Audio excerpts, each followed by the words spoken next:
22 ఎంపీల కంటే ఎక్కువ ఎంపీలు వస్తాయన్నాడు. రెండు కలిపి 13+4 కూడా రాలేదు. అంటే ఆయన ఆలోచన కొన్ని ఛానళ్లను మేనేజ్ చేసుకొని ఖచ్చితంగా వైఎస్ఆర్ పాలన వస్తుందని భూగోళంలో ఉపన్యాసం ఎండైంది. ఈ రాష్ట్రానికి మంచి జరగాల్సిన అవసరం వచ్చింది. కేంద్రం ఇచ్చిన ఇల్లు కూడా కట్టకుండా తను మాత్రం బోర్డు చేసి ఋషికొండలో ఇల్లు కట్టాలనుకునేది ఇప్పటికీ స్టాప్ అయింది. ఇళ్ల నిర్మాణం జరగాల. గ్రామీణ ఉపాధి పథకాన్ని కూడా తొంగలో దొరికినాడు. జనజీవన్ విషయాన్ని తొంగలో దొరికినాడు. కేంద్రం ఇచ్చిన ఆయుష్మాన్ భారత్ కార్డు వాటిని దొంగలో దొరికినాడు. పోలవరం కట్టలేకపోయినాడు. అమరావతిని భ్రష్టు పట్టించాడు. అన్ని పెట్టాడు. దాన్ని రైల్వే జోన్కు స్థలం ఇవ్వలేకపోయినాడు. వైజాగ్లో నేషనల్ హైవేలు కడతాము భూసేకరణ ఇవ్వడం చేయలేకపోయినాడు. కడపకు బెంగళూరు కానీ రాయదుర్గంకు తుమ్మూరు కానీ భూసేకరణ చేయబట్టే చేయలేని దరిద్రుడు. తన యొక్క ఆదాయం తనే ఇసుక అమ్ముతాడు, తనే సారాయి మంచిగా అమ్ముతాడు. ఎర్రచంద్రం పంపినాడు. పుష్ప మాదిరి తయారైనాడు. సినిమాల మాదిరి పుష్ప అయినాడు. చేయని తప్పు లేదు. తనే గనులు ఆక్రమించుకున్నాడు.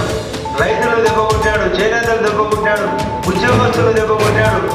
మత్స్య కార్మికులు దెబ్బకొట్టాడు. మత్స్య పరిశ్రమ దెబ్బకొట్టాడు. ఇన్స్టిట్యూషన్లు పెట్టుకున్న దెబ్బకొట్టాడు. విద్యాశాఖ నిర్వీర్యం. తెలుగు మీడియం అనేది లేకుండా చేయాలని చూసినాడు. ఇంగ్లీషులతో టైం పెట్టుకున్నాడు. బ్రిటిష్ పాలన కంటే దరిద్ర పాలన. కాబట్టి ప్రజలు బాగా గట్టిగా బుద్ధి చెప్పారు. మళ్ళీ ఏదో సుఖమయ్యారు. ఏడ్చాలా మళ్ళీ ఏ దేవుడి మీద ఏడ్చడం. అసెంబ్లీకి వస్తానా లేదనే పరిస్థితి. కాబట్టి అసెంబ్లీ మేము అడిగే ప్రశ్నలు తప్పలేదు కదా.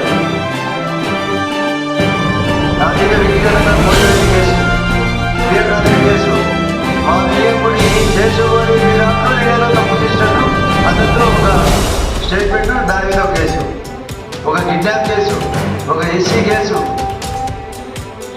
6 రకాలుగా కేసులతో నన్ను వేధించాడు.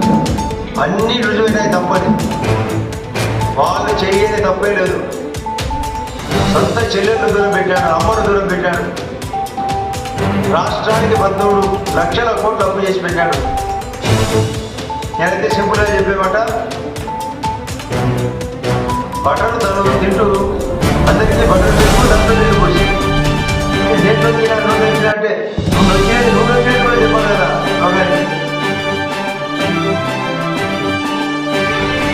అసలు ఈ 11 మంది అంటే తన దాకా 10 మంది 4 ఎంపీలు తనకు భగవంతు లోపలనే ఉండే పరిస్థితి లేదు.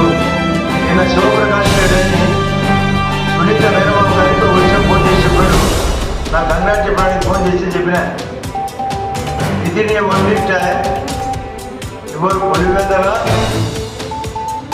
Pulivendula YSR party is going to be very weak.